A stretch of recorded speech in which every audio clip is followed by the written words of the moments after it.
Selamat pagi, Bapak, Ibu, Saudara-saudari yang dikasihi dan diberkati oleh Tuhan. Senang sekali pagi ini boleh menyapa Bapak, Ibu, Saudara sekalian di dalam program BSJD Majelis Sinode Gereja Kalimantan Evangelis. Kiranya Bapak, Ibu, Saudara-saudari sekalian selalu berada di dalam pemeliharaan, perlindungan, dan kasih setia Tuhan. Dalam kesempatan pagi ini, saya mengajak kita bersama untuk membuka dan merenungkan firman Allah yang terdapat dalam kitab Kejadian, pasal 45, ayatnya yang ke-8 dan ayat yang ke-9, yang berbunyi demikian. Jadi bukanlah kamu yang menyuruh aku ke sini, tetapi Allah, Dialah yang telah menempatkan aku sebagai bapa bagi Firaun dan tuan atas seluruh istananya, dan sebagai kuasa atas seluruh tanah Mesir. Segeralah kamu kembali kepada bapa dan katakanlah kepadanya, beginilah kata Yusuf, anakmu. Allah telah menempatkan aku sebagai tuan atas seluruh Mesir. Datanglah mendapatkan aku, janganlah tunggu-tunggu. Amin untuk pembacaan firman Tuhan. Firman Tuhan pagi hari ini, saya beri sebuah tema bagi kita sekalian, yaitu melihat kemuliaan Allah dalam kesukaran.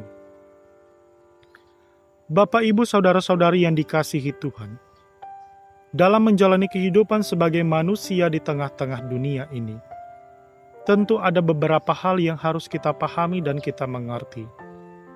Yang pertama adalah kita harus mengerti dan memahami bahwa ada beberapa hal atau bahkan kejadian yang berada di luar kendali kita, sehingga kita tidak memiliki kuasa untuk mengontrol, bahkan untuk mengendalikan hal tersebut, sebab kontrol tersebut berada di luar diri kita.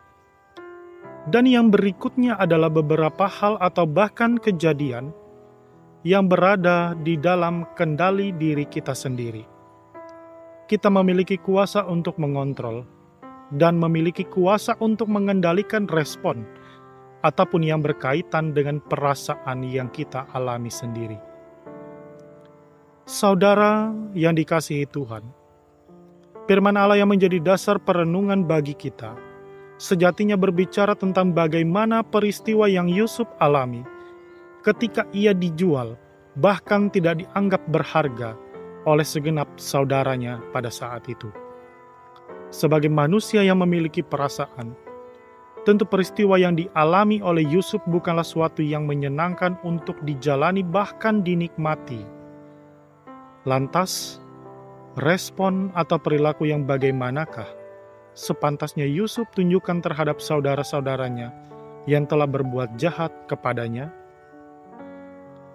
Jika kita mengambil posisi sebagai Yusuf dalam hal ini, mungkin kita akan membalas dan bahkan tidak akan menghiraukan lagi saudara-saudara kita yang telah berbuat jahat. Jangankan untuk berbuat baik, bahkan untuk melihat mukanya saja pun kita tidak mau. Namun hal yang demikian berbeda dengan apa yang Yusuf tunjukkan kepada saudara-saudaranya tersebut. Ia justru malah bertemu dan menolong segenap saudaranya yang pada saat itu tengah dalam kesusahan. Bukan benci yang lahir dari dalam hati Yusuf, tetapi kasih yang akan senantiasa ia tunjukkan bagi segenap saudaranya. Tentu akan sangat terbuka kemungkinan bagi Yusuf untuk membenci dan tidak lagi menghiraukan saudara-saudaranya tersebut. Namun dalam masa kesukaran tersebut, ia justru memilih untuk melihat bahwa ada kemuliaan Allah yang ingin dinyatakan melalui pribadi Yusuf itu sendiri.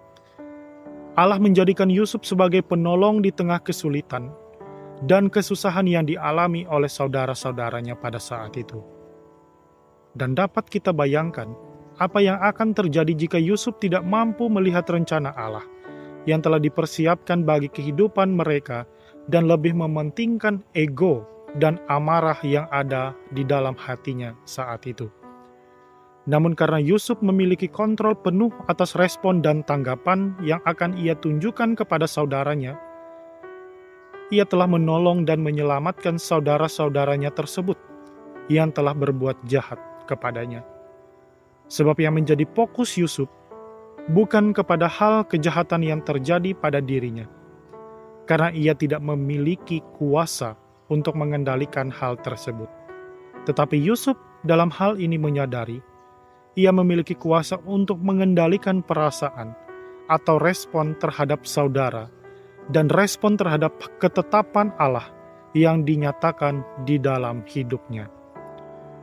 Bapak, Ibu, saudara-saudari yang dikasihi dan diberkati Tuhan, mari kita bersama-sama melihat akan kemuliaan Allah di dalam setiap kesukaran yang kita alami dalam kehidupan kita. Tuhan Yesus menyertai dan memberkati kita. Amin. Kita bersatu di dalam doa. Kita berdoa. Kami mengucap syukur kepada Tuhan, boleh memberikan kami waktu dan kesempatan pada pagi hari ini untuk merenungkan, bahkan belajar dari kebenaran firman-Mu.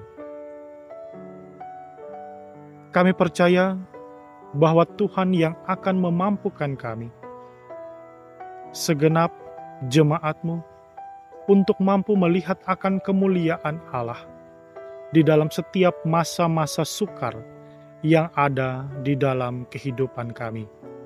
Karena kami percaya bahwa Tuhan telah menjanjikan dan telah menetapkan masa depan yang indah, yang penuh dengan damai sejahtera di dalam kehidupan kami. Kami juga berdoa agar Tuhan menyertai segenap aktivitas yang akan kami jalani sepanjang hari ini. Biarlah semuanya boleh kami lakukan dan semuanya boleh berkenan di hadapan Tuhan Yesus Kristus. Di dalam nama Tuhan Yesus kami berdoa. Amin.